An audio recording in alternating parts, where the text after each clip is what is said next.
దళిత బలహీన వర్గాల వికాసానికి పూలబాట వేసి దేశ ప్రజల గుండెల్లో చిరస్థాయిగా నిలిచిపోయిన మహోన్నత వ్యక్తి డాక్టర్ బిఆర్ అంబేద్కర్ అని వైఎస్ఆర్ కాంగ్రెస్ పార్టీ పిఠాపురం నియోజకవర్గ కోఆర్డినేటర్ వంగగీతా విశ్వనాథ్ కొనియాడారు.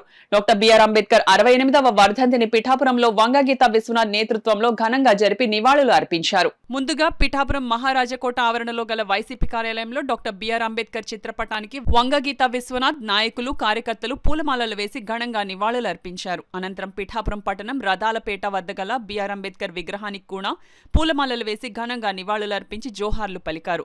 ఈ సందర్భంగా భారతదేశ ప్రజలకు భారతదేశ అభివృద్ధికి డాక్టర్ బిఆర్ అంబేద్కర్ చేసిన సేవలను వంగగీతా విశ్వనాథ్ వైసీపీ నాయకులు పలువురు కొనియాడారు. ఈ సందర్భంగా వంగగీతా విశ్వనాథ్ మీడియాతో మాట్లాడారు. ఈ కార్యక్రమంలో Gandepalli Bobby, Pithapuram municipal vice chairperson Pachimala Jyothi Appalaraju, Ravula Madhavarao, Kottem Dattudu, Talisetti Venkateswararao, వద్దినేడి Sujatha, వజ్రపు వీరేష్, వజ్రపు బాబీ, బత్తుల రాజశేఖర్, పెదపాటి రాజేష్, ఉలవల భూషణం, బత్తుల సాయి, గుడాల రామకృష్ణ, ఖండవిల్లి చిన్నలోవరాజు, పాలిక ప్రవీణ్, కొత్తపల్లి బుజ్జి, జవ్వాది కృష్ణమాధవరావు, ఆనాల సుదర్శన్, బండి దావీదు, బోనం బుజ్జి, సామరౌతు లలిత, మఠం లోవరాజు, బోనాసుల శివ, జవ్వాది నాయుడు, సురవరపు అయ్యన్న, మొహిద్దీన్, పైల రమేష్ నాయుడు, జహూర్ అలీ తదితరులు పాల్గొన్నారు.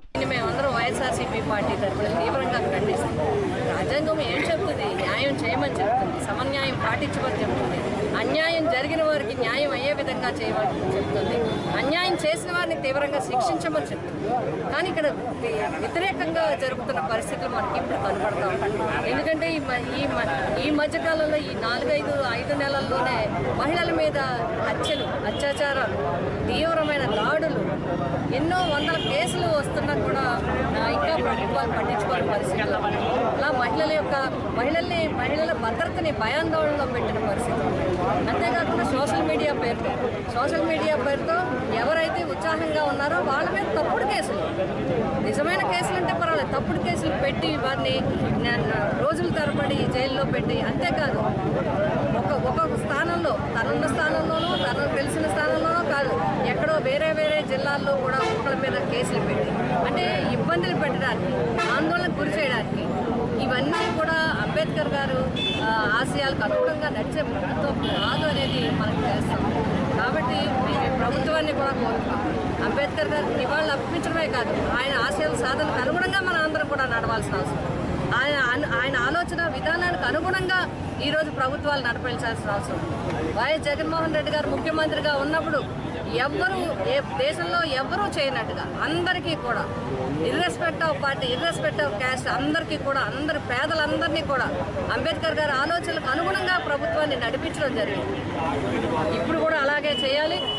ఎవరైతే పేద వర్గాలు, అట్టడుగు వర్గాలు ఉన్నారు, ఈరోజు ఎదురు చూస్తూ ఉన్నారు. మీరే ఎన్నికల్లో హామీ ఇచ్చారు ఈ ప్రభుత్వాలు, మేము వచ్చిన వెంటనే అన్ని ఇస్తామని.